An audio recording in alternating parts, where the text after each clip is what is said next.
প্রমাণ সমেত বৃন্দা ও সুব্রতর কুকীর্তি সবার সামনে এনে নিজেকে নির্দোষ প্রমাণ করলো রাঙ্গা। হ্যাঁ বন্ধুরা, আমরা এমনটাই দেখতে পাবো রাঙ্গামতি তীরন্দাজ ধারাবাহিকের আগামী পর্বগুলোতে।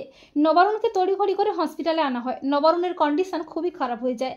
আর বৃন্দা একলব্য বাড়ির সবাইকে বলে রাঙ্গার ছোঁড়া তীরই বাবার বুকে লেগেছে। এমনকি বৃন্দার চক্রান্তে প্রেস মিডিয়াও হাজির হয়, রাঙ্গাকে ছেঁকে ধরে। আর একলব্য রাঙ্গাকেই দোষারোপ করতে থাকে। রাঙ্গার উপর প্রচণ্ড খেপে যায় একলব্য। রাঙ্গা একেবারে ভেঙে পড়ে। সত্যজিৎ বলে আমাদের খুঁজে বের করতেই হবে ওই তীরটা কে ছুঁড়লো, আর নবারুণবাবু কেনই বা জঙ্গলে গিয়েছিল। রাঙ্গা বলে পুলিশ স্যার, বড় বৌদিটা এবার জানলো কি করে যে আমরা একটা মিশনে এসেছি, আর প্রেস মিডিয়া এত তাড়াতাড়ি এলো কীভাবে, কেউ ওদের খবরটা দিল রে, তবে কি সবটা একটা সাধারণ চক্রান্তটু আছে। রাঙ্গার সন্দেহ হয় বৃন্দার উপর। রাঙ্গা বৃন্দার উপর নজর রাখে।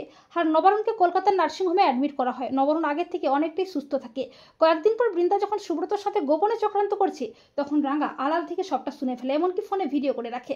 এরপর রাঙ্গা ও সত্যজিৎ গোপন ক্যামেরার ফুটেজে দেখতে পায় সেদিন জঙ্গলের ছদ্মবেশী সুব্রত ছিল। সুব্রতই তীরটা ছুঁড়েছে। প্রমিতি রাঙ্গাকে বলে রাঙ্গা আমি তোকে বিশ্বাস করি, আমি জানি তুই এটা করতে পারিস না, সত্যিটা কি বল রাঙ্গা। রাঙ্গা বলে সময় হলে সব জানতে পারবি রে মা, পাপটা কোনোদিন চাপা থাকে না। এরপর পরদিন রাঙ্গার প্ল্যান মতো অফিসার সত্যজিৎ তার পুলিশ টিম নিয়ে হাজির হয়ে বৃন্দাকে অ্যারেস্ট করতে। আর সুব্রতকে হাতে নাতে ধরে ফেলে পুলিশ।